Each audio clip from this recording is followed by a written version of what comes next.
Okay, so welcome to this episode of Antinatalism Around the World. Today we are in Turkey, or should I be more accurate and say my two guests are in Turkey? I'm today joined by Cansu and Tufan, who are two, shall I say, prominent members of the antinatalist community in Turkey. And it's going to be a pleasure to talk to them today. I've been looking forward to this one because it seems, maybe it's just me learning about it recently, but it seems like recently there's been a few things going on in terms of antinatalism in Turkey. So I'm looking forward to getting into all of that. But before we get into the actual stuff, um, if we just go in turn and you guys introduce yourself? If you could tell us a bit about whatever you want to say about yourselves, and then also how did you first hear about the term antinatalism and the idea? Cansu, do you want to go first? Sure. I'm Cansu. I'm 41. I was born in Istanbul. I have studied literature all my life, and I've been teaching literature at a state university for the past 14 years. I'm vegan. I live with 5 cats and 3 dogs. Um, Actually, I've been thinking about this question a lot because I've been asked this question quite a few times recently, like how I became an antinatalist. And I usually don't trust people's retrospective ideas about how they become one thing or another because I was also listening to a podcast, actually Daniel Kahneman's last podcast a few days ago, and he was talking about that idea of the remembering self and the experiencing self. They are not the same, right? You experience something, and then years go by, and then the remembering self has a different kind of perception of what you had actually lived through. Some people apparently have epiphanies, and I think these are very rare. Plus, epiphanies might feel like a sudden change, but certain ideas probably brew in people's minds for a long time until they are ready to make a change or change their minds about something. I think it is a challenging process for many people to become an antinatalist. Although most people probably, when they became antinatalists, did not know the term, they just had some kind of feelings about the nature of existence and maybe a sense of regret about having been born, and maybe questioning whether or not it is actually a good idea to bring new people into the world.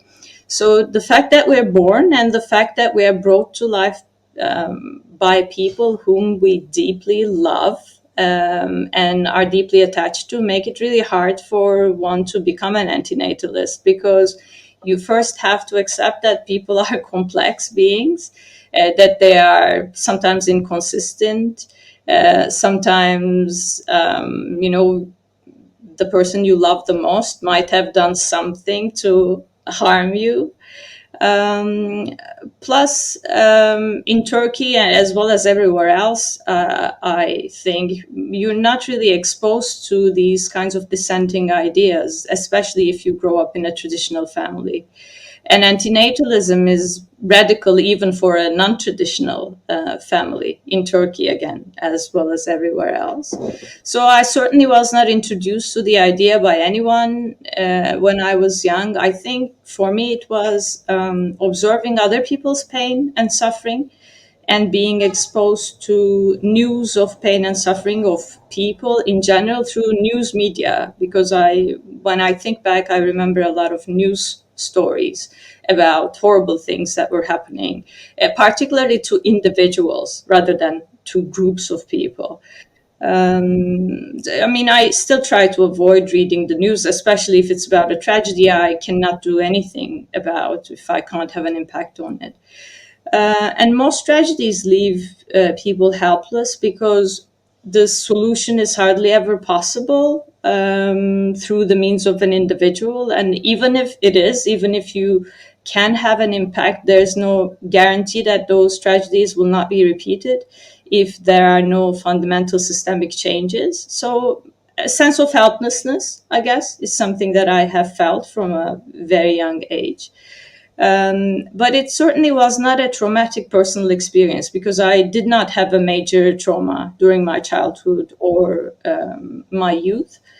Um, but I remember thinking very early on that a big part of how your life will go and what will happen to you is based on luck, or you can control so little of what will happen to you. So a sense of lack of control, I guess, is the second thing that I felt.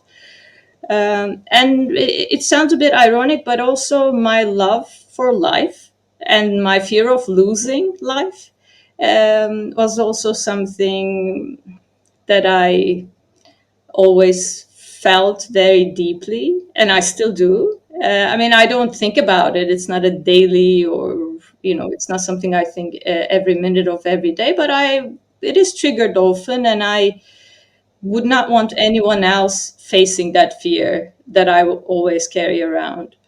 Um, and there has been times when I wanted to have a child, that I sometimes had fantasies about, having a son and so on and so forth. And I had a preference somehow for having a son rather than a daughter. And I thought about it a lot. And then I realized the only condition under which I would have a child with a clear conscience would be if I was omnipotent in some way. And I'm not. So yeah, that's probably the long story of how I became an antinatalist. No, thank you so much. And actually, a couple of things you said reminded me of. I don't know if either of you have heard of the book Begetting that came out recently by this academic in Scotland called, I'm going to say her name wrong, but Mara van der Lucht. And it's like an introductory book to antinatalism, but it's made for a popular audience, right? It's not for an academic audience. It's for the average person to read. And in that, she has a section of the book, or a chapter on this idea of kind of what you were talking about, Cansu, about an appreciation of life, but also the recognition that it's not something that should be perpetuated or reproduced, which I found. And actually, since reading that section of the book, I've kind of noticed that in a few places, and you've just said it again. And I actually listened to the same Daniel Kahneman interview as well. It was on the Peter Singer's new podcast, right? Yeah, exactly. Yeah, it was a couple of days before he died. When you were saying about how people look back at things that have happened to them and they sort of narrativize them and restructure them in their head. Yeah. I heard you say that on the Exploring Antinatalism podcast, and I thought, damn, I think I'm doing that. I'm a fraud. We all do it, I'm sure. Yeah. But no, thank you so much for that. Tufan, do you wanna? How did you first hear about the idea, and just a bit about yourself as well? Yeah, so I'm a philosopher at Bilkent University. Now I have been. So I didn't first read about antinatalism, and I said, that's a neat idea. So I didn't say that, but again, so like many people, I guess. So I was just having this idea, and then I found out that it was called antinatalism. So the main thing I was thinking is actually. So when I it's the consent argument actually mostly for me. So I also agree with the asymmetry argument and all that. So bringing someone to this world is exposing them to pain and everything, and it is the risk of it. Okay, and then that decision cannot be made for the sake of the person that we are deciding to create, because not bringing them to life is not wronging them. But bringing them to life is potentially, exposing them to pain and everything. But so for me, okay, this world is really a bad place, I think. Okay, there is a lot of pain there. I mean, today I was watching actually a documentary on YouTube about the war crimes that were committed in China by the Japanese. Right, and it's like I think war crimes are the worst. So there are many bad things, but war crimes. I mean, because you can see that people are doing that, systematically, right? And then they can do things like that. And then it's also very, I mean, you get sad about the victims, but also you get sad about the people who do that actually, because it's like they become inhumane. So they are not like, they don't act like human anymore. Or more problematically, maybe they do act like human, and that is even more problematic. Right? So that, yeah, the world is not a good place. So I see that, but for myself, for example, right? So I don't like life in general, but for myself, it is not pain like that, right? So I never got tortured. I never got a very painful disease or something like that. But what makes life, bad for me, and I can say that I think it's bad. What makes life bad for me is the imposed responsibility on me about the big questions of life, in a way, right? So the trying to, because I was a Muslim, a very devout Muslim, for a long time until I was 23. Now I'm 43. I was a very devout Muslim, and Islam answered all the big questions of life, right? About purpose, about meaning, about morality, about anything, right? About value, about the principles, by which I will live my life. And also it gives some assurance, right? Even though you see that things are unjust, right? So you perceive them as unjust, but God makes it sure that in the end, you will see that it is in fact just, right? So anyway, so that helped a lot. Actually, I was very, very happy. Then I renounced my religion because I read, and some things I didn't. So I thought that there wasn't real evidence for Islam that you cannot find for any other religion, so they are not very reliable. So that's why I actually renounced my religion. And then all these questions, they became unanswered all of a sudden, right? So it was really like I didn't know who I was because I was a Muslim. So I knew who I was. I was a Muslim. Now I don't know, right? After the day I lost my faith. Now I don't know who I am. Also, I don't know where I am. I mean, this place was being overseen by God and supervised by God, and everything, and through the plan of God. Now it's not. So it's like I am living a different planet as a different being.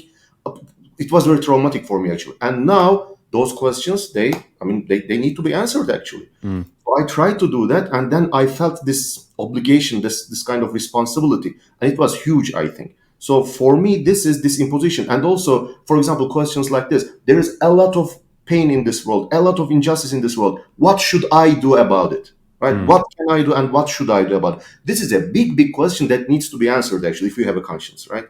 This is a big question, I think, and this can really make your life, very, difficult to try to answer this question and try to do the right thing. Actually, do the right thing too, right? You might need to sacrifice some things from your life. So anyway, this rather than having actual pain, like physical pain, this kind of being in a position, being put in a position, right, to have the, in a way, obligation to figure out how to react to the pain in this world, even though it's not my pain, right? So this, I wouldn't want to impose this to anyone without their consent. So I think this is a big thing, and consent is needed to impose something like this. And this consent argument, so I'm more with the consent argument, and it is like, yeah, some people are here.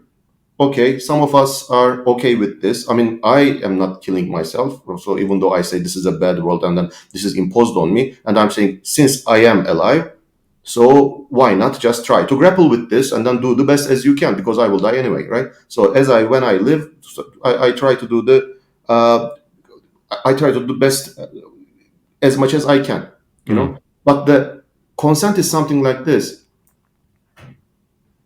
It's like, yeah, some people say, okay, I'm happy with this now, right? I am doing my best with this, so I don't choose to die or something like that. But it's like, if I steal money from someone and then I gamble with that money, and then for example, I fold it 10 times, and then I say, okay, here is your share, and I give 5 times more than the money that I have stolen actually. And then this person might say, oh, okay, all right, so that's a good thing. Thank you for that. Right? So they might be happy. They might be happy that I stole their money in the first place. That doesn't mean that what I did was right. Right? So whether people are happy or not right now, to me, doesn't say anything about it, because in the first place, my bringing them to this world, right? When I have a child, my bringing them to this world and expose them to all these kind of responsibilities and decisions and things like that, like existential questions and all that, and also the risk of pain and suffering too, of course, right?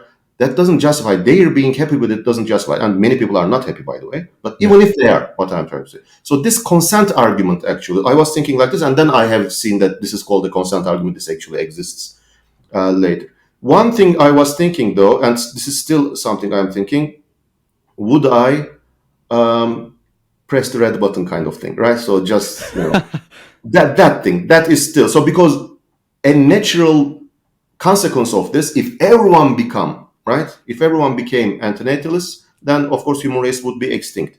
That part I'm not very sure, right? I am sure I don't want to have children, and I am sure I don't want to have children because I think it is immoral to have children. I'm sure about that, but I am not very sure if it is a good thing that the human species goes extinct. Sometimes I do, sometimes I don't. So I don't know. Yeah. So I'm not very sure about that. That's the thing that I'm thinking, actually. Yeah, I can 100% get that. I think there are a lot of things in this world where to alleviate or solve one moral issue that you perceive can make another moral issue you perceive even worse. And reality doesn't exist to be this easy ethics puzzle to solve, right? Like it's kind of like a Pandora's box. It's kind of been opened. I feel like we're never going to solve everything. We've just kind of got to do the best we can and navigate ethics in that way. So I completely get what you mean. I have the same struggles. I also am not going to reproduce myself. I encourage others not to reproduce for ethical reasons. But I also struggle with the question of, like, if humans did go extinct, would that be the best thing in the long run? I don't know, ultimately. It's very uncertain, and it is something I struggle with as well. Another thing I quickly wanted to follow up and ask you about was, you were saying that you used to be Muslim and then you deconverted, and I wanted to, how did that change how you perceived procreation as well? Because I assume in Islam it's very pro-natalist, right? So did you used to want children when you were a Muslim, and then you sort of lost that, or you never wanted children, or how does... No, never, actually. So because I was thinking about back then, when I was a Muslim, I was thinking about, why risk it again, right? So that's a risk, and if I don't bring anyone to this world, I wouldn't be wronging the people that I don't bring to this world. If I bring them to this world, then I was thinking at those times, I was thinking about more like genetic diseases and like serious birth defects, things like that, right? So I was thinking about that. So there's no guarantee, right? So why risk it? Why should I gamble with another person's life, right? Yeah. So even though it is probably, it will be fine, still that's another person's life, right? When I bring them. So that's how I was thinking back then.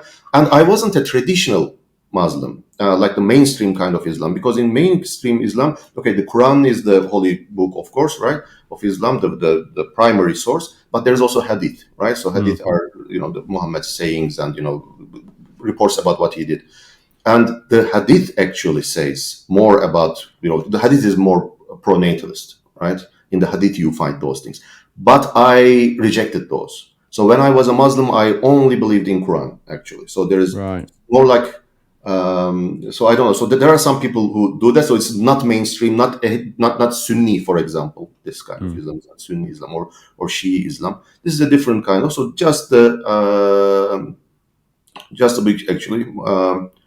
So that's why, because pronatalism was more in the Hadith, and I was very suspicious of it, that as a reliable source of Islam. So it didn't actually, make me want children that time. No, that's interesting. Thank you. So yeah, talking of Islam, then that's kind of linked to culture in general.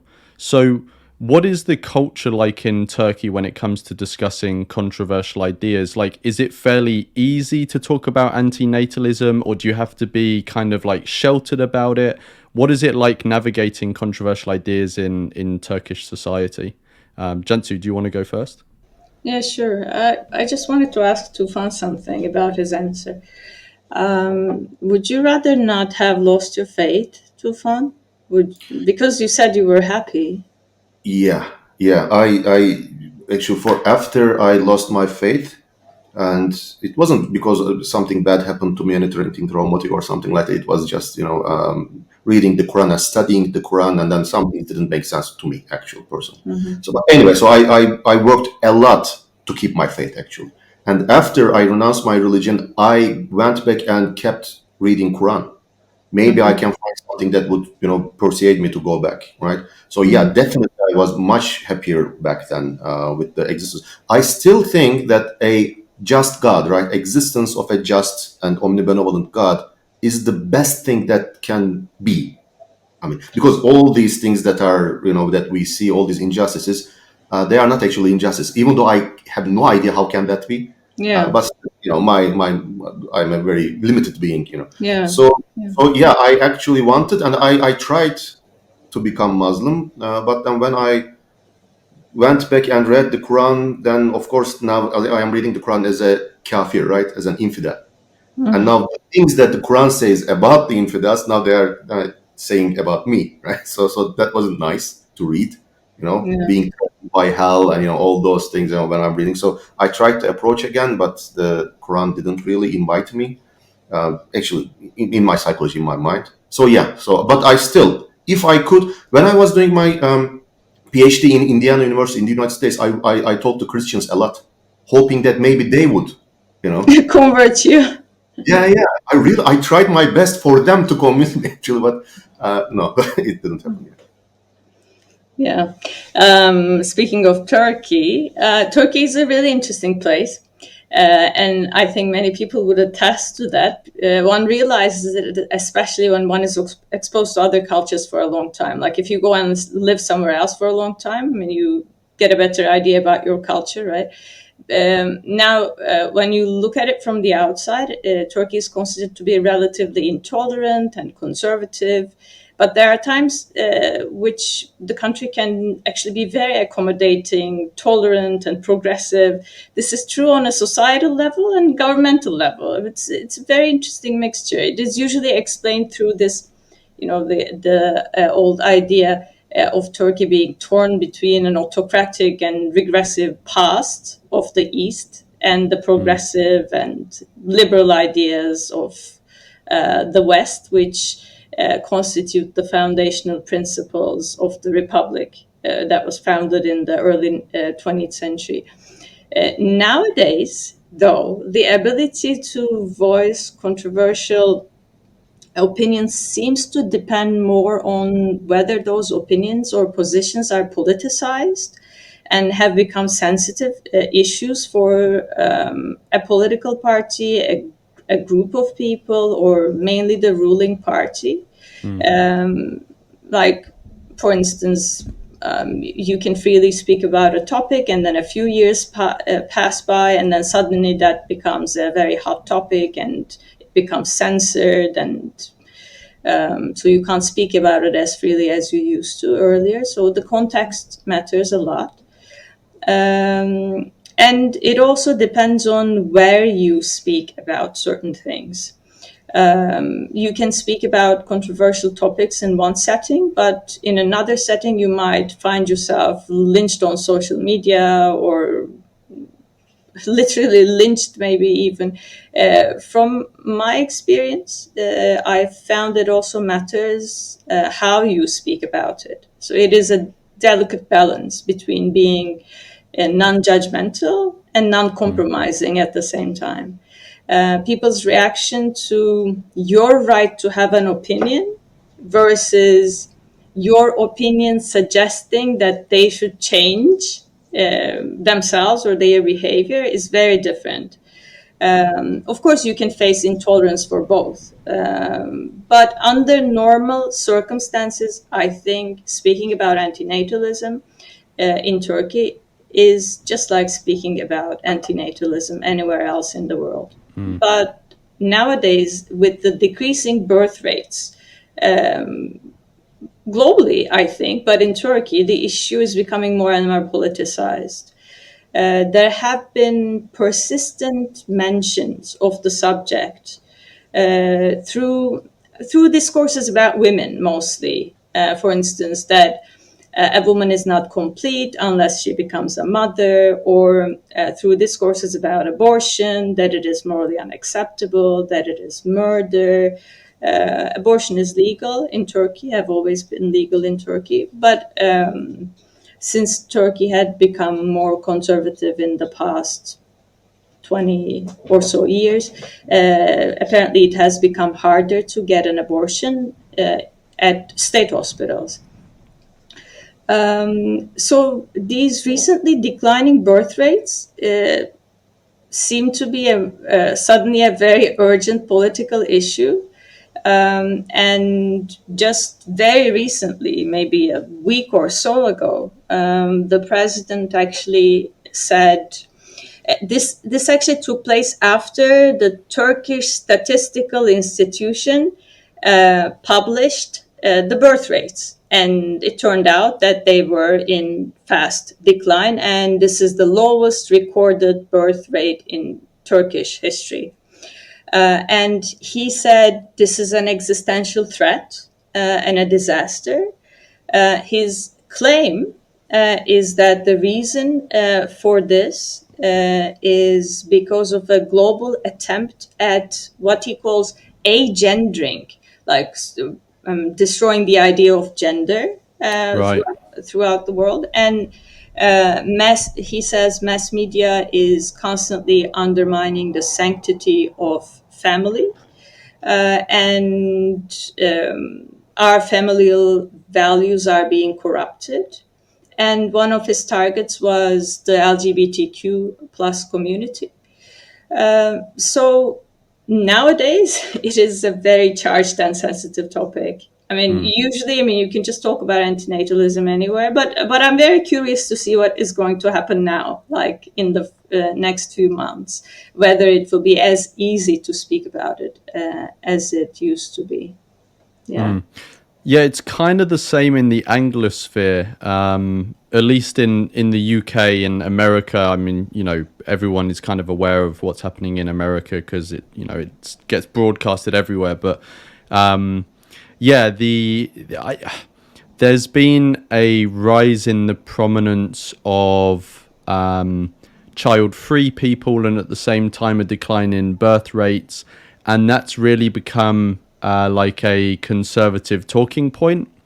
And I wouldn't be surprised if, we've already seen around the world a whole range of pro-natalist policies, but I wouldn't be surprised if in the coming decade or so, or maybe couple of decades, we'll see them become more authoritarian with, restricting access to sterilization, or, it just being harder to talk about this topic and stuff like that.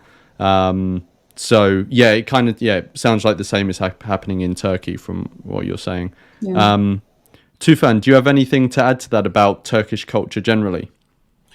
Yeah, so I agree with Cansu, and so for example, LGBTQ plus people, and also the communities and the associations, and they have been called terrorists actually in Turkey, Oh, because right. they are attacking family values, kind of thing, right? So in the social media, for example, you can see that word is being used against them.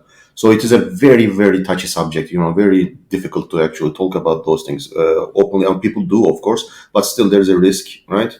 When you do that. And also, yeah, then the antinatalism would also be against family values, right?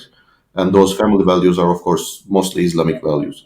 And yeah, it's against that, because children, because you cannot be a family without children. You cannot be a family with, same-sex people. You cannot be a family without children, because there is a, standard kind of prototype family. And if you are against that, then you are actually against the family values, kind of thing, right?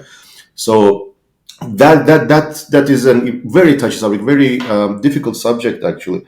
And there is a reaction in Turkey because of the history of Turkey, I think, in more religious people, or more radical religious people, I can say, maybe, which is, in the past in Turkey, for example, headscarf was banned, right? So you couldn't go to the university, you couldn't, or high school, right, with the headscarf. You weren't allowed to be a state employer, for example, state employee, if you have a headscarf, things like that. So yeah, so there's a reaction from people. Now it's okay. Now it is free. But back, like 15 years ago, 10 years, 15 years ago, I think, even, right?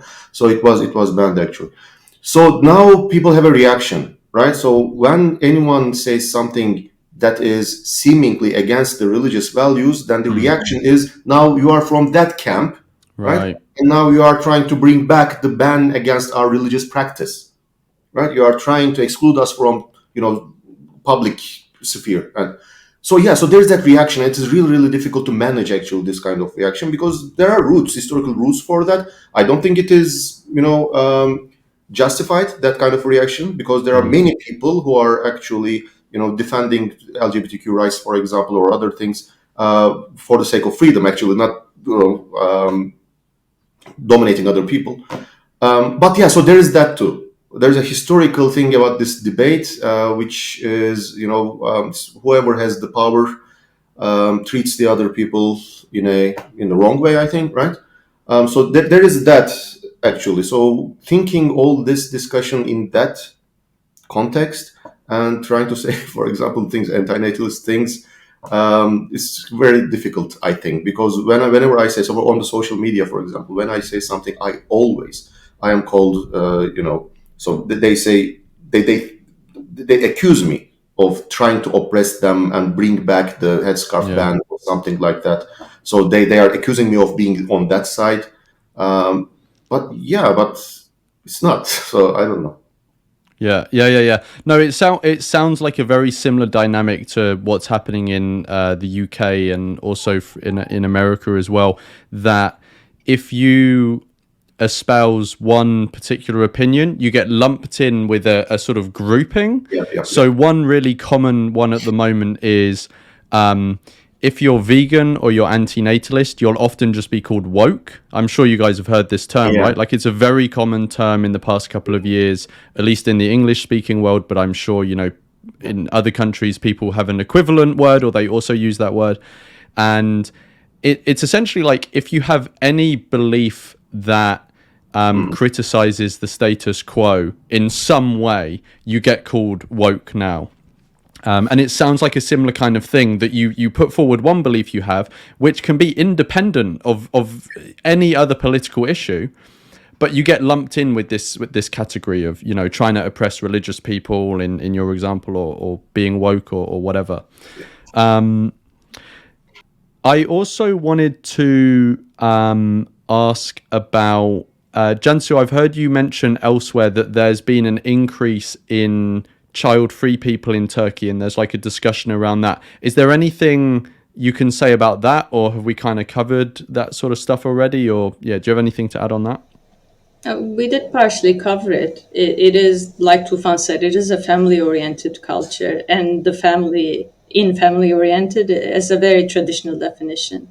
And it mostly includes extended family, grandparents, cousins, uncles, and aunts. So there are upsides to it. Of course, most people grow up to have support systems in their families, a sense of solidarity through various hardships. Ideally, of course. I mean, if you have a loving family, that is. There's something that I admire about this. It's kind of a familial social welfare system, almost. You're provided for, but it also has downsides. There's of course too much pressure, because the more people show support for each other, the more intrusive they tend to become, and they might pressure you into things that they believe about how things should be in life. And I also sometimes observe that we tend to become adults kind of later in life, because we are overprotected when we're growing up. That is, of course, it depends on the family. I mean, it depends on what kind of family you have. So procreation for most people in Turkey, just like in the rest of the world, maybe somewhat more so. It is seen as a natural, necessary step one takes in life. So that's what you do. You go to school, you graduate, get a job, get married, have a kid, not in that order, but I mean, you can, of course, you have to get married first, right? That's the expectation. So Yeah. having children out of wedlock is not widely accepted, let's say. I mean, it of course happens. So people who are married and do not have children, they are questioned.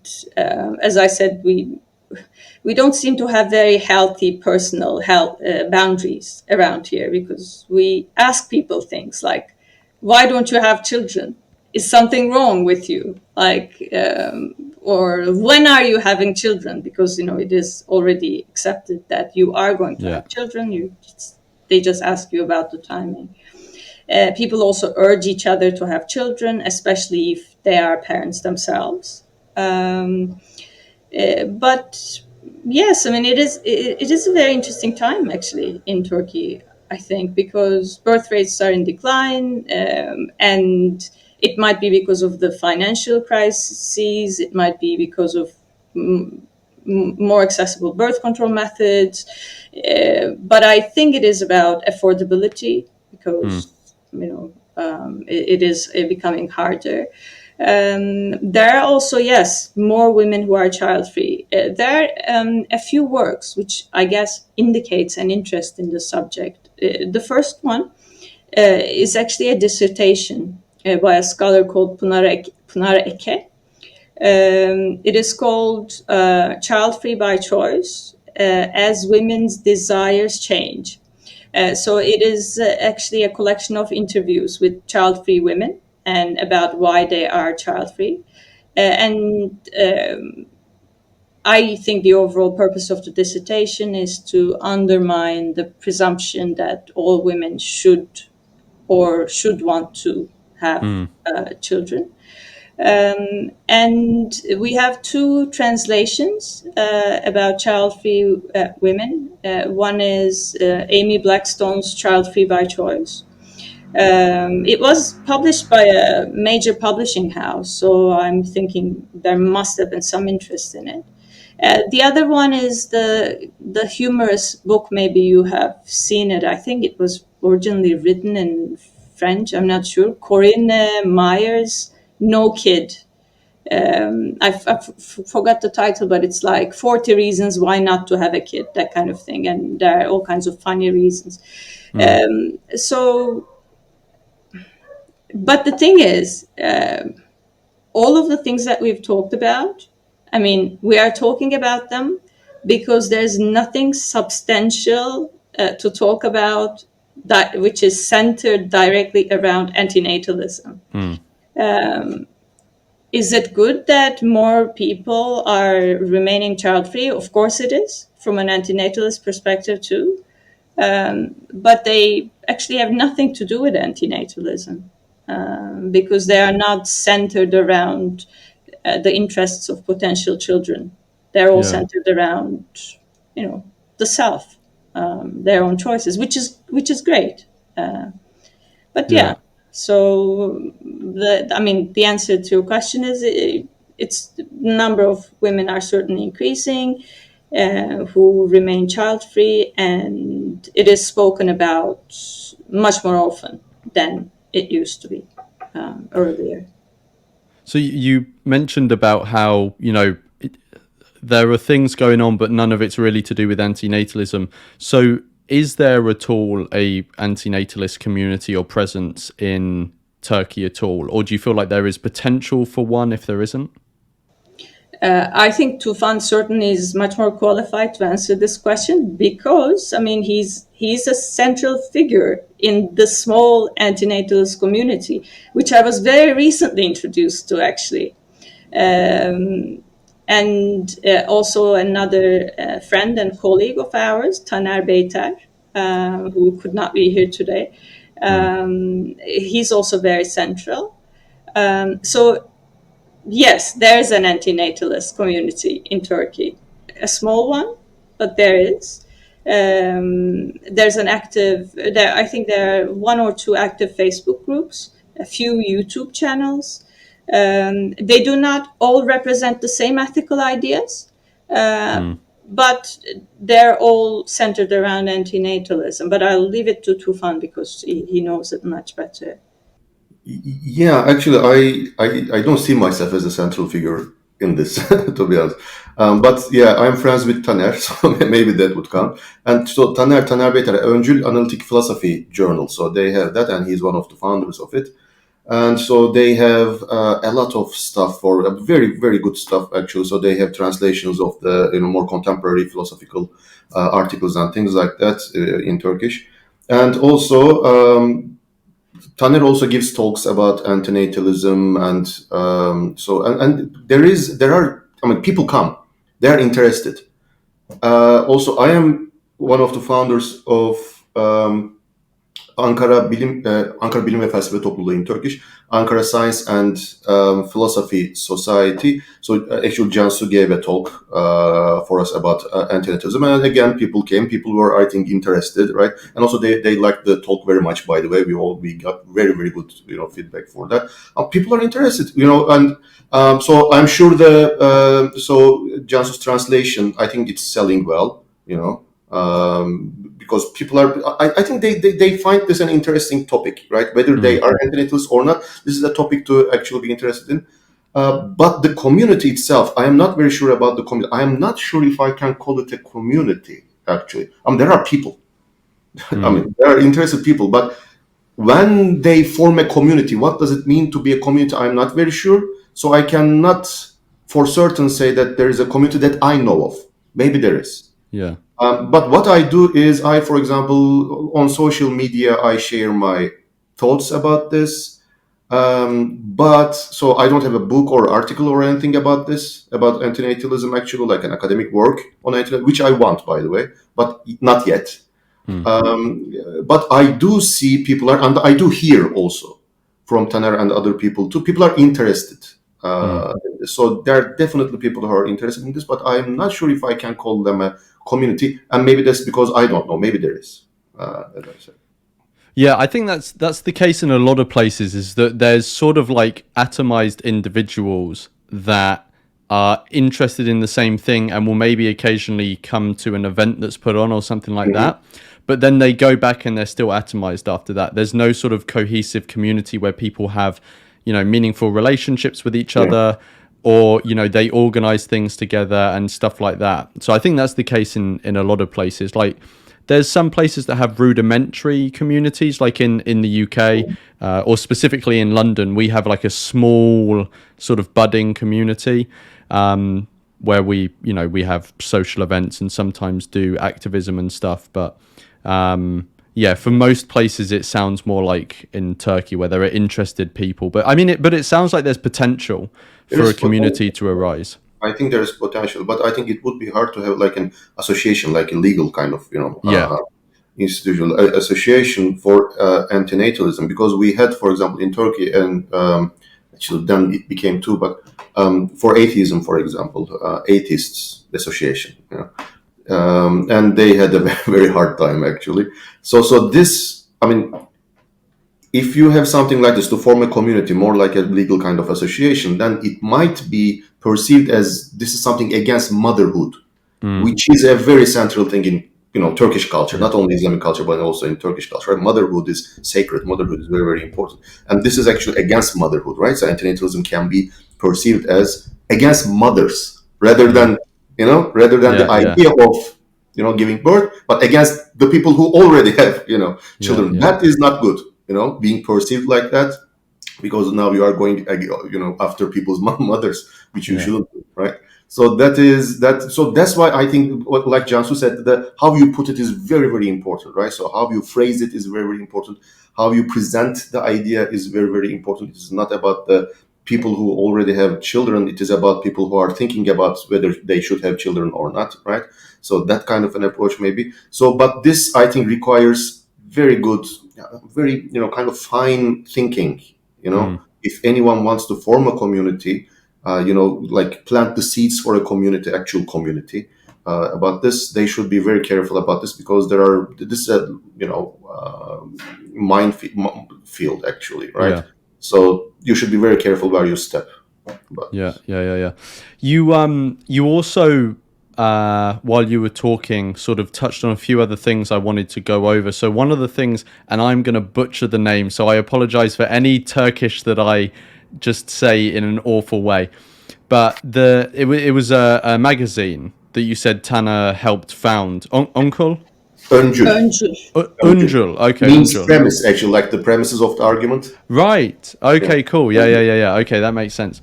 So that, as far as I'm aware, so that magazine, he was one of the founders, and then he has written a few articles, or there have been some events and articles written about antinatalism for that magazine.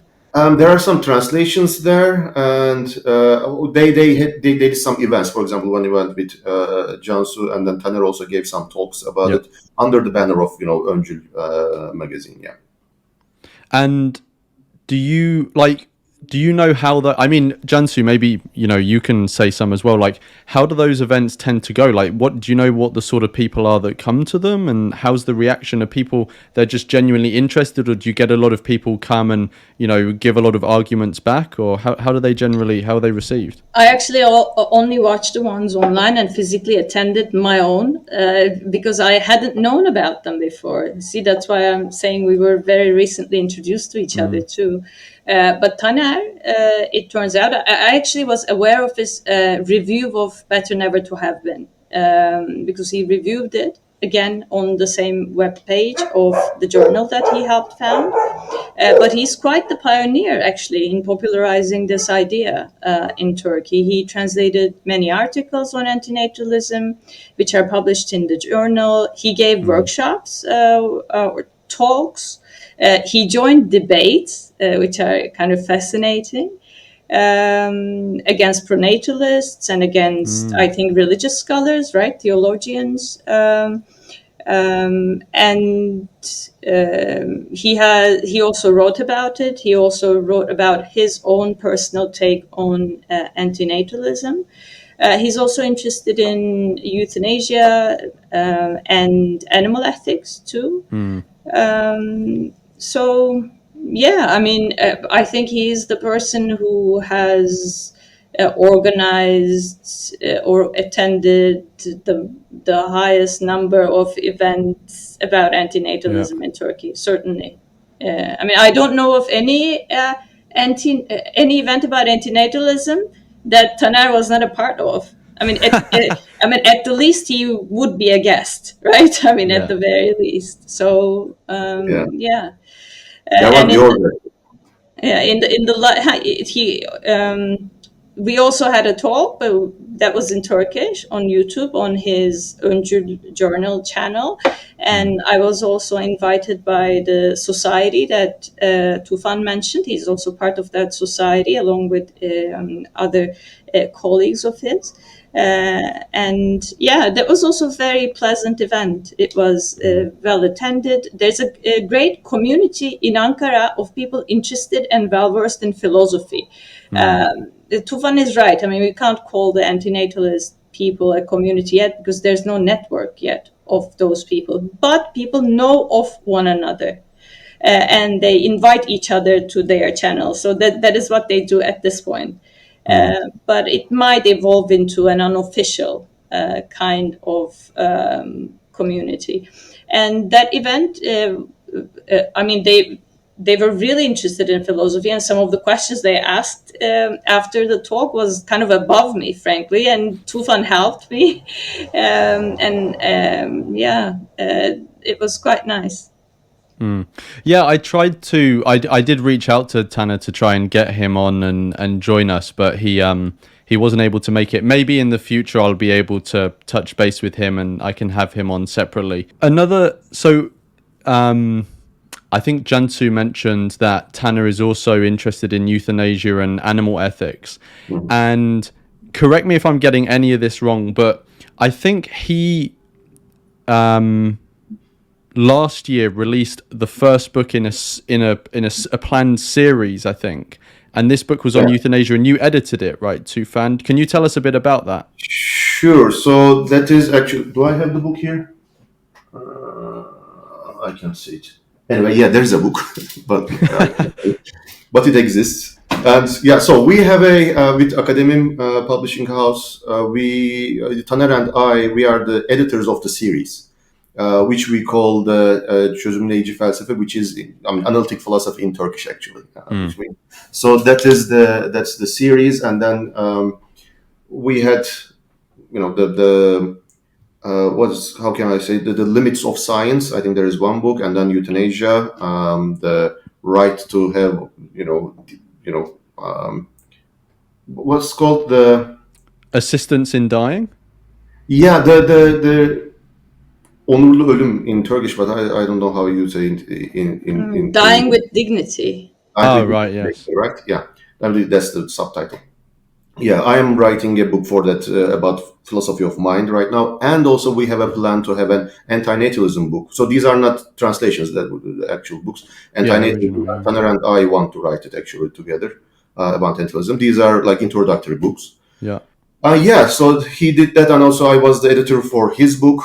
So euthanasia, that was also one of the first. There are books, by the way, for the actual, not just translations about euthanasia. Yeah. But there are books in Turkish written. There are philosophy. There's a philosophy book, as far as I know. I'm not very knowledgeable about them, but there's one. But mostly they are about law rather than philosophy, actually. So this is pure philosophy, actually. Taner's book is pure philosophy, and I think it is so. With the euthanasia thing, even though he doesn't talk about antinatalism in the euthanasia book, but I think there might be a parallel for people to consider antinatalism from euthanasia, because euthanasia, we can say, if someone thinks that it is wrong to exceed one's life against their consent, right?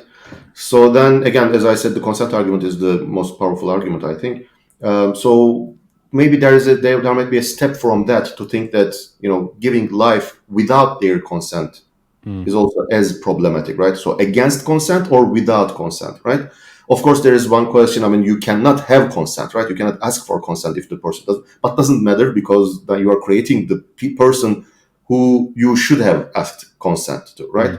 So, for example, you have a baby, and then you cannot ask the consent of a baby. But if you have a tattoo on the forehead of the baby, right, and then you can say, you can just have a tattoo, whatever for example, you are a fan of a football team, for example, and then put the tattoo of their symbol there, and then you can say, but it was impossible for me to ask the consent. But still, later, the baby will become a person who actually has a right, and then you should have asked consent. So like that, I think with this consent argument, if you see that consent is a problem when you, without their consent, try to exceed their life, right, or against their consent, maybe this might also give some reason to think about antinatalism to people. Of course, they might not see the parallel there, and this is a big step, by the way, from against consent to without consent. But just but they're similar things, actually, right? So this is about life. It's about extending life or giving life, right? But that book, I haven't seen any discussions about antinatalism based on that book, euthanasia book. But I think it is, so we will have. We plan to have also an antinatalism book separately. Yeah. So the euthanasia book is out already, and you plan to have a antinatalism one as well. Are there English copies of those, or is there a plan to have English translations of them? I don't know. These are very recent books, actually. Yeah. And we don't have a plan, but we might think about it. But so far, we don't. Don't. Just because, I know obviously there's a difference between having a layperson translate a book and having a professional translator, but there must be people out there in Turkey who know Turkish and English fluently, and they want to do something antinatalism related, and that could be some way they can help, because there are a lot of antinatalists out there who are shy to express their views, and translating some work is a way of helping spread the word, but not necessarily putting yourself in the limelight, if you get what I mean. That's true. I also think so. I'm not very. So that's definitely valuable, and that should be done. But I'm also thinking for this book that I mentioned, that we plan to write, if we can. Also, maybe considering the specific cultural things in Turkey too, right? When we are writing, Right. so that must be different. So okay, there is argumentation, right? So I'm an analytic philosopher, so everything is argument for me. When you do philosophy, you do it with arguments. Okay, but arguments, they do not say the last word actually, right? Yeah. For Yeah. people. So there is also other concerns and things like that. So then you might need to address those concerns too, in order not to be misunderstood, because there are different ways of being misunderstood in different cultures, Yeah. right? Yeah. So that's why I think actually writing a book for the audience that Yeah. Yeah. that might help actually. Yeah, it's interesting what you said about how arguments don't have the last word, because, like, in the antinatalist community, we talk so much about the arguments for antinatalism, but actually, like, the main thing people think about when deciding whether to procreate is, do I want to have children? Which is not an argument. It's just a preference of whether you want children or not. And that's generally well, obviously there are other considerations, like, do I have the money and stuff like this? But generally the driving force is, do I want to do this, basically, rather than what are the arguments for or against. So it's kind of interesting you said that, because yeah, we often get very fixated on arguments, and obviously they have their place, obviously, but Yeah. in terms of actually what drives people's decisions, usually it's just those are at the back of the queue. I mean, if the audience is not academics, so I think asking powerful questions is very important. So, for example, do you want to have a child for the sake of the child or for yourself or something like that, right? So that, because this is an argument actually, like an implicit argument actually. So you are kind of leading people to find the argument themselves by questions. I think that is a good way of doing it. One way, I mean, Yeah. of course, laying out the arguments is also important, but I think first people should be ready to receive the argument in the first place. So that's why maybe helping people question that. I'm not only talking about antinatalism, by the way, so about anything in general. When you are doing public philosophy, which I'm interested in, by the way, so more than academic philosophy, I'm interested in public philosophy. I'm also interested in philosophy as a way of life, like Socratic, Stoic kind of philosophy. So yeah, so argument is definitely a very important thing, but you need to prepare people for arguments first, I think, if we are not talking about academics, if you are not like writing an academic paper that's supposed to be published in an academic journal. Yeah. And Cansu, we also, I think earlier we mentioned that you'd done some translating, because you translated Better Never to Have Been, right? So what was that? What was it like translating it? And are you at all do you have a sense of what the impact of the translation has been at all? It was difficult, actually, translating the book for me, because I'm neither a philosopher nor a translator by profession. But I mean, the book was really important to me, and I wanted it to be translated into Turkish. I wanted it to be available in Turkish, and that's why I did it. There were many terms that had not been translated into Turkish before. Some of the terms were being coined by Professor Benatar, like for the first time they were being used, and some had been quoted from works that had not been published in Turkish yet. But Doğu Publishing House, their editorial team helped a lot, and I think it turned out well in the end. I'm sure it did have an impact. I mean, I can't measure it, but in any case, I think it's very important to have a reference point. In your own language. I mean, the ideas spread. Ideas travel. Antinatalism. With Professor Benatar's arguments would have traveled with or without the translation. But I think it certainly helps that it is accessible in one's native language. So what have your guys' actual experiences been talking about antinatalism in your personal lives? Now, obviously, because this is a more personal question, only go as far as you want to, but what has it been like talking about antinatalism with your friends and family? Maybe not people who are interested in this topic that you've been at an event with, but just general people that you're friends with, or family. How have those conversations been? Tufan, do you want to go first? Yeah. Um, so I'm not a woman, first of all, right? So which makes my experience very different, actually. Mm. So because in Turkish culture, it is. I think this is also related to LGBTQ plus issues too. The woman's role is to be mother in traditional understanding in Turkey.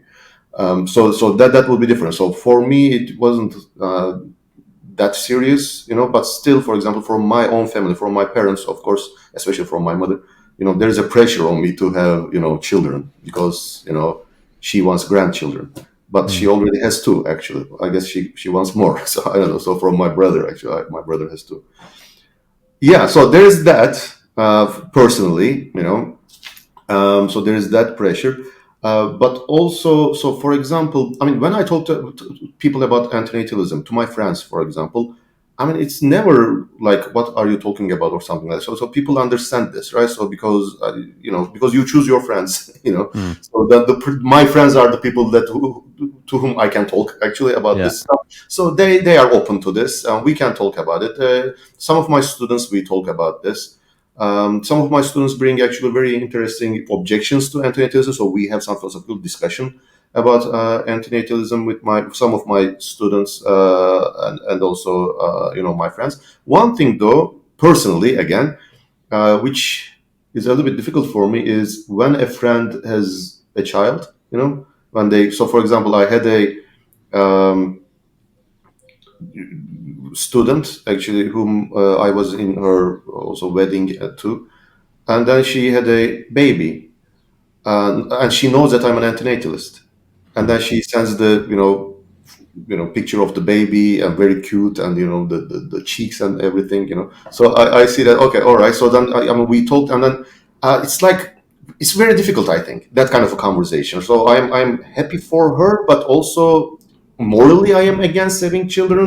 But how Mm. can I say that? Because it's supposed to be a very festive occasion that they have this child and everything. So that kind of balance is very difficult, actually. So that, personally, when someone I know and I love have children, how should I react?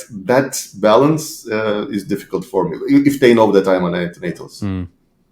Yeah, no, I 100% get it. I think there's there's two, there's maybe like two things that can go on. Is when someone first tells you that they're pregnant or their partner is pregnant, Yeah, how do you react there? yeah, But then also, once the child is born, obviously you want the best for the child, and it's not the child's fault that they were born or anything like yeah, that. So you're not going to behave negatively towards the child at all, but you also don't want to approach that dynamic and by seeming to endorse it, if you get what I mean. yeah, yeah, So I 100% get that. yeah. I Difficult. actually had this the other day over email. Someone, I was arranging something, and it got postponed because someone involved is having a baby. And so I mean, when I have stuff like that, I just say generally stuff like, I hope that the child is born in good health or something, because it's not endorsing what the parents are Mm, mm, doing, mm. but it's wishing well the child, Yeah, and yeah, I think that's completely in line with antinatalism, yeah, because it's not the child's fault they're born, and you do want the child to have as good as life as possible if they're going to be born and stuff. yeah, So yeah, I can get you. I'm getting to the age where a lot of my friends are going to yeah, be having children. The ones yeah. that will have children are probably going to have them in the next few years. So it's going to be a tricky one to Yeah, navigate. one thing is, you are expected to congratulate them, actually, right? Yeah, So yeah. that part is a little bit Yeah, yeah, tricky. yeah, yeah. No, I 100% get it. Jansu, what's your experience been like discussing antinatalism in your personal life? Similar, I guess, to yours and Tufan's probably. But I remember, when you first become vegan, or when you first when you are decided about something that you think is life changing, like you have discovered something that other people simply have not been informed about before, and that is the only reason they haven't changed yet. So you go to them with this piece of news, right? Like this is something that is precious, like veganism or antinatalism, and you tell them about what actually happens to animals, or why they shouldn't consume animals, or why they shouldn't have babies. But you very quickly learn that is not the case. I mean, it is true that they might not be knowledgeable about certain things, but that is not the only reason they are not changing. Because, I mean, in the first few years, it took me a while to get accustomed to the fact that knowing something is not necessarily believing in it, and believing in something is not necessarily changing yourself or changing your behavior. But I haven't had any negative experiences with my family and friends, I'm not a very assertive person. Like I'm not very keen on debating things, so I usually don't bring it up unless people ask me about it. I write about it and put it out there. You know, I speak about it like I do now, and it's out there. But I don't bring it up myself.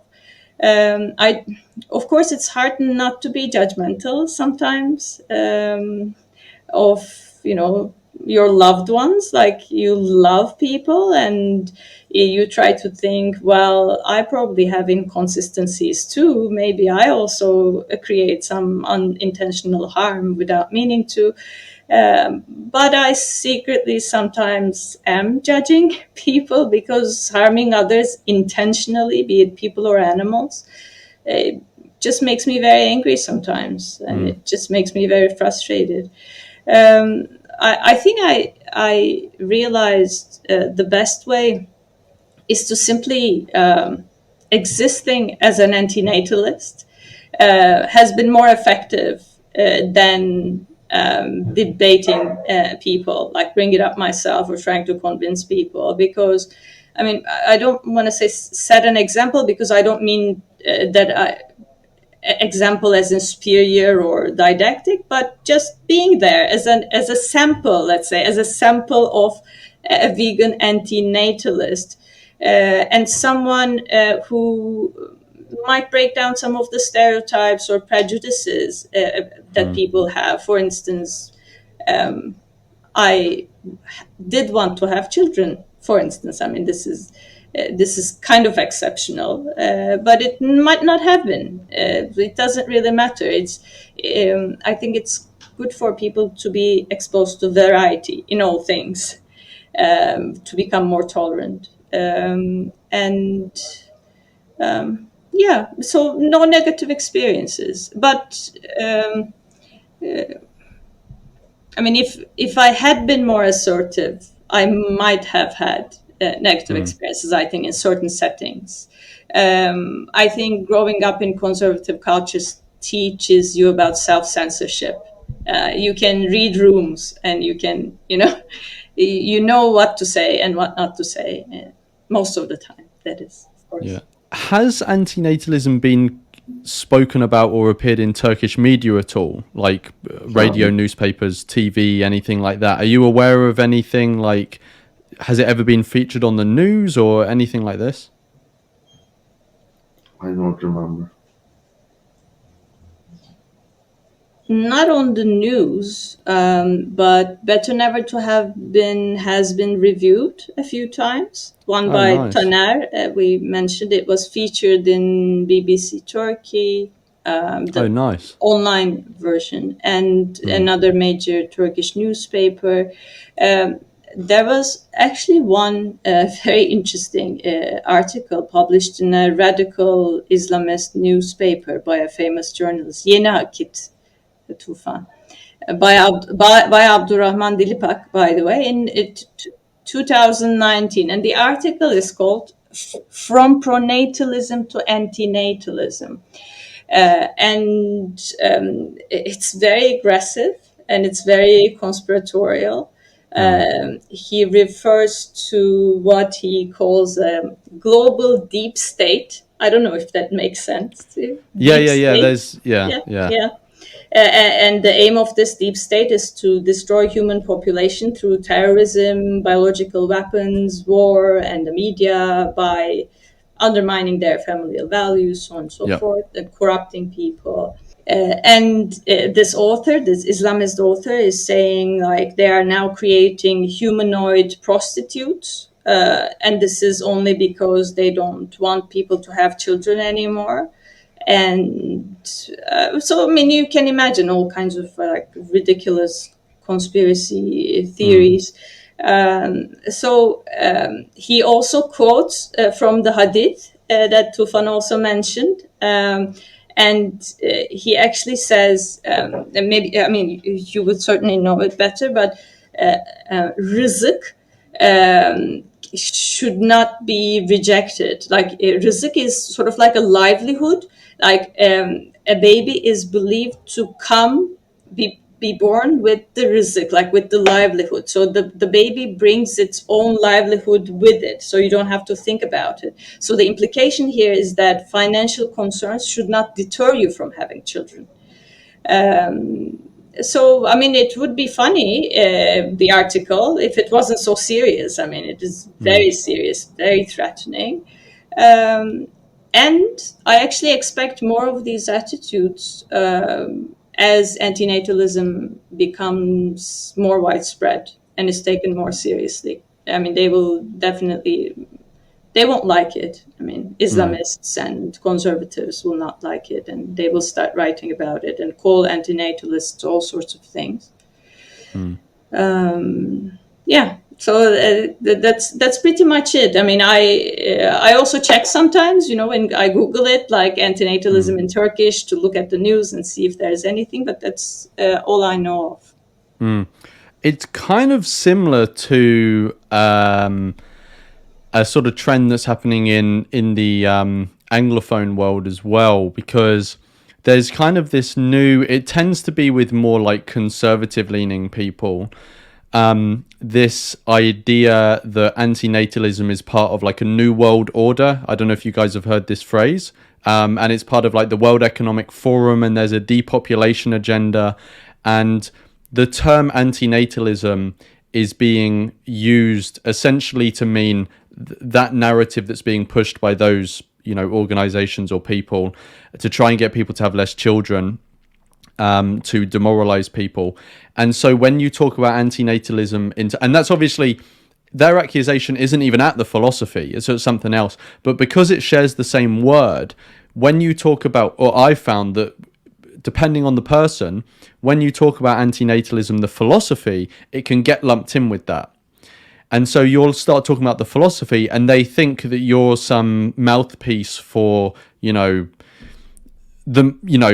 Illuminati rebranded, basically, So yeah, exactly. A localized version of what you said. I mean, that's exactly the same. Yeah. It's so weird how the exact same narratives happen, but in different, languages and cultures, and they just have like little sort of like twists or whatever. Yours is like an Islamist version, ours is more sort of like conservative, conspiracy theory, World Economic Forum thing. But I think that phenomenon actually occurs a lot. So, for example, if you look at the creationism, for example, right, in Turkey, so it is like the version that is adapted to Islam, actually. So you can really find the parallels with the Christian creationism and the Islamic creationism. But if you look, like the similar kind of strategies, similar kind of conspiracy theories, similar kind of claims. So there is that parallel, actually. Yeah. Another thing, so talking of media, one thing that I know, and I started watching as well, is there's this TV show that's been on Netflix. I don't know if it's been elsewhere in Turkey as well, but it's available, at least like in England, we have it on our Netflix, even though it's a Turkish show. But it's called Round of Applause, and I know, Cansu, you've seen it. I've watched the first 4 episodes, and I'm going to finish it. But Cansu, are you able to give like a bit of an intro into what this TV show is, and how does it relate to antinatalism, and have there been any discussions around it in Turkish society? The first thing that got my attention was none of the reviews mentioned the word antinatalism. Although I think it is very explicit in the show, like the idea of a pre-birth non-existence, which is valued more than life, and the preference not to come into existence is very explicitly represented in the TV series. But no one mentioned, out of maybe at least tens of reviews, let's say. I don't know if it's hundreds of reviews, but I went through quite a few of them. And I find it quite interesting because somehow, because it's counterintuitive, right? I mean, just like it is referred to in Better Never to Have Been, people somehow don't reach that conclusion automatically. Like someone has to prompt them to that idea about consent, right? The guy does not consent to coming into existence. And I love that image so much. Like the guy, maybe you can insert the image here. Yeah, I will. Yeah. The guy who's smoking Yeah. in his mother's womb, which is represented by a very messy room because she also has psychological problems. And he's smoking and saying that he doesn't want to be born anyway. And he becomes a pessimist. I mean, we see him throughout his life. So I think it's very original. The symbols might be very obvious, which is the criticism I heard from some of my friends, like too Oedipal or too Freudian or this and that. They might be too obvious. It doesn't matter. I think it is the first popular TV show that represented an antinatalist character, and it is centered around the child. I mean, it is the child voicing that opinion. It's not even the parents thinking, maybe it's not good to bring someone into existence. It's not antinatalist adults, but it is an unborn antinatalist child. And I find it brilliant. And I want to really know about your opinions of it. Like, what did you think of it? Have you ever seen any similar representation on TV, on Netflix, anywhere else? So I was actually, something came into my mind to actually ask you about this because, yeah, bear in mind I've only seen the first 4 episodes, so I haven't seen the whole thing yet. But I really enjoyed it so far. The only thing I've struggled with is just that I'm like a slow reader and the subtitles move really fast. I don't know if Turkish people speak really quickly, but the subtitles seem to move really fast. But yeah, as a TV show, I've really enjoyed. The thing that I've most enjoyed about watching it is thinking about, if I was going to create a TV show where I wanted to center it around the idea of antinatalism, how would I do that? And it's just really interesting to see how the writers have done that. How have they chosen to reflect antinatalism in the story they're telling? And even the fact, like you picked up, the fact that it's centered around the child rather than the parents talking about the idea, right? And the fact that they have a representation of the child who is actually represented by a fully grown man in the womb, and then you see him obviously outside the womb growing up. So I found all of that like really interesting, seeing how they'd chosen to represent it. The only other TV show, it might not be the only other TV show, but it's the only one that's coming to mind at the moment, is there's an American TV show, which I still haven't seen, but I plan to watch soon, is True Detectives. Have you heard of this? Yeah, it's Rust Cole. Exactly. Yeah. He's an antinatalist, but he's very unhappy. See, I mean, that's the exact kind of antinatalist representation I don't want to see. I mean, he's very cool and he's very charismatic, but he has nothing, right? He has absolutely nothing in life, and that's why. I'm sorry, I interrupted you. No, that's fine. I was just going to say, like, that's the only other representation I can think of at the moment. There may be, I mean, sure, there are times in other TV shows where there's a slight reference to it. So there was an American TV show relatively recently. I forget the name of it, but I'll try and find out what it was and include a link in the description. Where there's a scene where there's a couple who are having a child, and the husband then becomes hesitant, and he's like, "Actually, are we doing the right thing here?" So there's times in TV shows where this idea kind of like comes to the surface for one scene or a conversation, but actually it being a sort of continual narrative or idea throughout the series. The only other example I can think of is Russ Cole in True Detectives. But yeah, I really I have really been enjoying Round of Applause, and I'm looking forward to watching the next ones. I don't know if in the last episode they set it up for another series or anything like that, or if there's any sort of hints. But one thing I wanted to ask is, have you, through reading all the reviews and stuff, and I don't know if there's been any interviews with the writers or creators of it, but have you got any sense of what their inspirations were? I think the director, producer, and the author, the same person. He hasn't given interviews, as far as I know, about this show, but it's only the protagonists. The parents. The protagonist is the child, but the other major characters, the parents. I think the most widely accepted interpretation is a critique of middle class morality with a touch of psychoanalysis. But I'm pretty sure the author. I'm hoping he must have intended to represent or hint at this possibility of the lack of or the invalidity of consent that is retrospective and the risks that one is taking. Because you've already seen that episode, when he's smoking and everything, and he's talking about like how much trauma his mother has already put him through just by suffering herself and always, crying inside of herself. And even before he is alive, he already had suffered.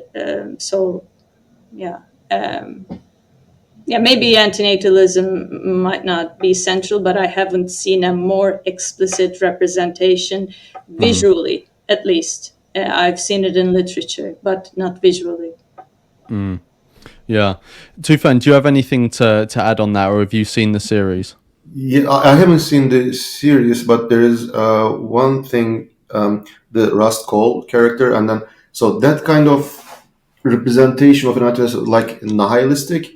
So there is that kind of a thing. That kind of representation, I think, is not very good.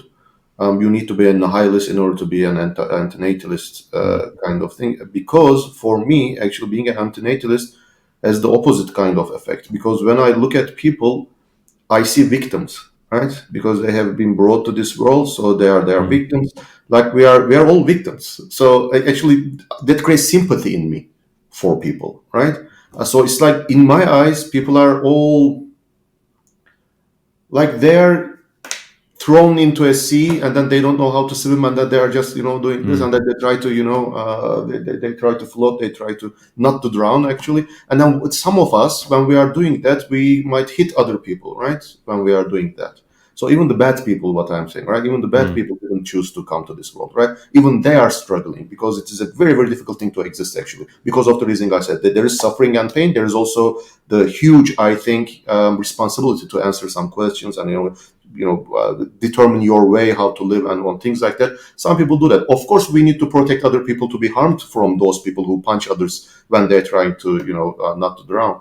But this creates sympathy in me, actually. So the other way around, not nihilism. value actually. So I care about people because of this. Because and this really like a sense of unity. We are all in this together because we have all been victimized by being brought to this world. Of course, I don't say this to my mother, but that really, this creates some kind of sympathy in me for other Yeah. people, which is so that's why I agree the Rust Call and similar representations of anti-natalists, and sometimes I hear this from people too. That's not justified. I think it doesn't have to be like that. Yeah. No, I 100% get what you mean. I've had the same sort of feelings of like it's I mean, the phrase that we're all in the same boat kind of gets overused and it's a cliche and stuff, but it's like we're in different parts of the boat, but yeah, we are all on the same boat basically at the end of the day, and that boat is sinking, and we're all trying to deal with it we're all rearranging the deck chairs on the Titanic in our own ways and stuff. So I 100% get that. Another thing I quickly wanted to ask about in terms of media, although it's a different type of media, is Cansu, you mentioned about a type of music called Arabesque. Is it pronounced like that? Yeah, Yeah. So yeah, what is this type of music and how does it relate to antinatalism if it does? it actually maybe doesn't. Maybe it's a forced connection that I'm making, but I do find this particular genre fascinating, mostly because I don't know of any other genre of music that corresponds to this one in terms of the content of the lyrics, because most of the songs are about pain and suffering, which is not original in a Turkish context. I mean, we do romanticize pain and suffering a lot in artistic forms. But the Arabesque songs almost always question um, the reason for being born, and they mostly express a regret for having been born, and not from an ethical perspective, but because they are suffering. So it is more about existential dread, existential isolation, rather than antinatalism. But that is all. Existential isolation is also one of the things that lead us to certain antinatalist conclusions. Um, so they always express that life is too painful. Of course, suicide is a sin, so there's no way out. So they talk about being stuck here. They're talking about their predicament and their cosmic insignificance too, like that they are insignificant by themselves. So I mean, I find it fascinating, but it's not organically related to antinatalism. Yeah. Well, maybe afterwards I'll again, like I said before, I'll email you both about links and stuff. So maybe if there's like a few examples of that type of music, and I can link it in the description, and people can listen to a couple themselves. So I wanted to. So one thing I quickly wanted to mention is just that, Cansu, I know you've written some articles for, I think it's an online magazine called Biomag. I might be saying the name wrong. BMI. Yeah. So what I wanted to do is I just wanted to mention them, and then I'll link them in the description so that people can go over them. Because I know we're coming up to we're at an hour and a half now. So there's a couple of last questions I wanted to ask. But if anyone wants to read those articles, then they'll be in the description. I'll put them all there. So I've been to Turkey once. I did a hike. I don't know how you pronounce it in Turkish, but the Lycian or the Lycian Way. Yeah. So I hiked a part of that and ended up in Antalya, but I stayed through some villages and towns along the way, and there was one town I was staying in where I was playing with some street dogs for some time. I was walking to the beach and I just came across, they were like puppies, 3 puppies, and they just came up to me. So I was playing with them for a bit, and then their mum came over and basically told me to fuck off. So I did. But I wanted to ask, like, what is the situation with spay and neuter with like street animals in Turkey? Are either of you at all involved in that or know anything about that? Tufan, would you like to begin? Yeah, so I don't talk much about it actually anywhere online, especially. But it's a huge debate in Turkey right now actually, and this is very very polarized Mm. kind of and not healthy discussion. I don't see any healthy discussion there. Again, like we said, people just bundle up people and then they say you are this kind of a person, you are that kind of a Yeah. person, and rational argumentation is very very difficult about this. I mean, usually, I mean, in Turkish culture, I mean, we accept street, animals a lot, actually, cats and dogs. So it wasn't a problem so far. But nowadays it is a yeah huge discussion. But because it is very decisive and it's device and it's very difficult to actually talk about it. I choose not to online Mm. about this. But, Actually. and what does the discussion center around? Is there some people that are very pro sterilizing the animals, and other people are like, that means you hate animals and we want to No, keep them around? Or what no. does it Some people center want around? to kill animals, actually, right? Just Right. kill them, not sterilize. I mean, everyone says, okay, that's okay to sterilize them. I mean, aside from some people, but most people say it's okay. Mm. We should do that. But some people outright killing them. And so what I mean by this is the arguments that I see online, they are not very rational arguments, because some people also see. I mean, there are some instances. There are some incidents where actually the street dogs actually harm children and other animals, right? So those things happen, maybe because they bite them, or maybe people are afraid and then they run into traffic and things like that. So those Mm. things also happen. I don't know how many, so I don't know actually the frequency, but you see them, right? Mm. Online, for example.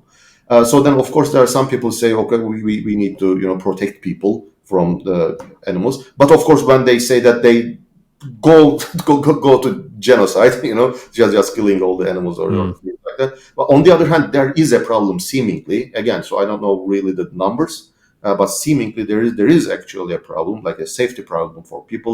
People say they cannot go to work, they cannot go to school, they cannot really walk at some places, for example.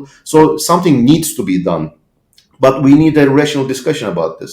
And then some people say if a dog really attacks you, or a group of dogs, right? They attack you. That means you did something to them, or so that there's like a victim, Mm. blaming the victim kind of thing. So I really find this discussion not healthy. I'm an online discussion, I mean, right? So I really find this discussion. So I think if I will say anything about this to people, right? If I will be part of this discussion, I need to first discuss how to discuss these things, right? So the discussion itself should be healthy in the first place in order to be Mm. able to discuss about this. But anyway, so that's why I don't really jump into this kind of discussion, even though it is urgent, even though it is important. I don't know how to be part of this discussion. Mm. That's why I choose not to. No, I'm trying to pick my fights. Yeah. Yeah. Yeah. Yeah. Yeah. Jansu, do you have any thoughts? Yeah. Turkey actually has a very long tradition of animal rights, at least as long as Great Britain. Not officially, because the first animal rights organization was founded in 1912 in the Ottoman Empire. But there were, I mean, what we could call grassroots movements of, or at least mass reactions to various and repeated attempts at exterminating stray dogs, particularly dogs, not cats, but dogs, because they are regarded as more of a menace, and from a religious perspective, they are considered to be, by some religious people, abominable. I couldn't Mm. say it, but you got it. The history of these attempts are also long and very bloody, very brutal. I mean, one can check it out. There was one attempt at shipping them off to an uninhabited island so that they would starve there to death and eat each other, and and that was horrible. So there were two attempts at extermination, and both of them failed, obviously, because they're still around.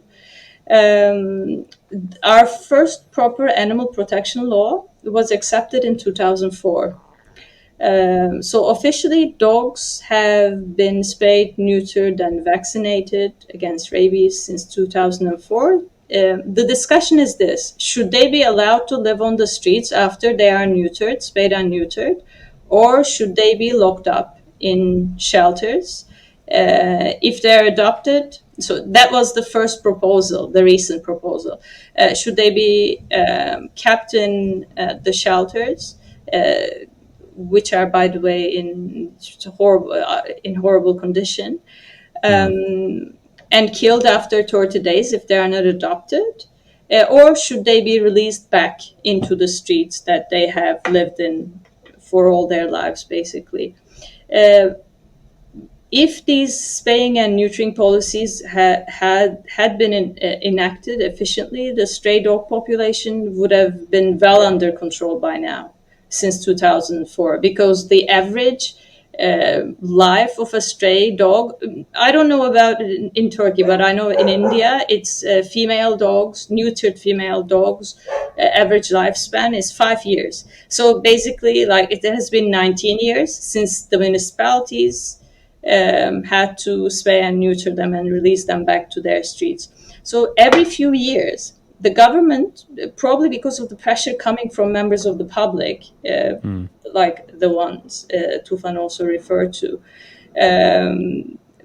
they say, there are dog attacks and let's change the law, either, imprison them in shelters or just kill them off. I mean, killing them off is new. Usually they would say, let's just lock them up and leave them there for the rest of their lives. And now they tried it, but there were mass protests, and they are still continuing, actually. People are protesting in multiple cities every day, for in major cities, for an hour every day. So, it's a very exhausting and frustrating process, because it is always the same issues that are on the table. We're always discussing things anew, as if we are discovering it all over again. But there has been a consistency, I think, in Turkish community about keeping dogs alive, not taking care of them very well, but keeping them alive, and coexisting with them in cities, which that is the resistance and this tendency and tradition that I rely on, and hopefully it will prevail, and we will simply keep on really efficiently spaying and neutering them and allowing them to coexist with us in cities. Cool. So my last question was just, I wanted to ask both of you if you have any, plans for the future regarding antinatalism. I know, Tufan, you already mentioned that you'd like to do a book or a paper at some point, but do either of you have any hopes or plans for the future regarding antinatalism in general? Tufan, do you want to go first? Anything that comes to mind? Sure. So yeah, that book I mentioned, there is another possible project that I want to write on antinatalism with one of my students, actually.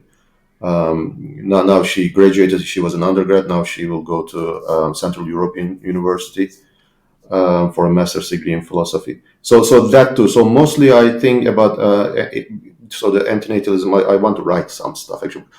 As I said, I have some projects right now. I need to finish them first, and then I want to write. And also for the maybe more events for maybe with Öncül, actually, for the Ankara Science and Philosophy Society. Maybe we can do more. And like Cansu said, this kind of like debates, they are also good, actually. So debating with someone rather than just giving a presentation, that's also good. But as an alternative, having some debates, we did that for different kind of topics for this society I mentioned. So that helps, actually, because some people might have some questions, and then they want to ask those things. Just debating about it is, I think, a good way of presenting the view. So yeah, those kind of things. So more about writing and maybe having some events on that in Ankara. Yeah, I 100% agree with the debates, because I often find that, if you want to be introduced to a topic, it's good obviously to get a basic introduction, but what's like really enriches it if you have watch a debate on that topic, Yeah. because then you get the critical part coming in and trying to poke holes and stuff, and you can see how the thing you're learning about reacts and stuff. So I agree. Just having two people even. So for example, for the society I mentioned, we will do something like for 2.5 months or maybe 3 months, we will have a theme, right? And the first theme will be pseudoscience, and we will be talking about pseudoscience actually. But I really don't want to put an astrologist there and then talk to the astrologist, the physicist. But rather than that, so for example, I am studying astrology a little bit, so I'm reading and things like that, astrology or homeopathy or whatever. And then, because when you have a person like a physicist, they don't necessarily know this quantum stuff that people are talking about, all this energy, that kind of things. But when you have this person, the expert, I want to ask questions from the other side too, right? So then, because one person cannot know all the aspects of this thing. And having questions from other side is very, very, I think, important for because the one person cannot be expert on anything. Yeah, all I would say is if you do debates, please make sure they're recorded, because then a We will. wider audience can see them. Cansu, do you have any plans for the future? I think I've spoken enough. I feel like I've talked too much, but I'm very much looking forward to the book that Tufan and Taner are going to write. We certainly need a book on antinatalism that is written by Turkish scholars and written in Turkish. And so I'm very much looking forward to that and all the other events that they will organize.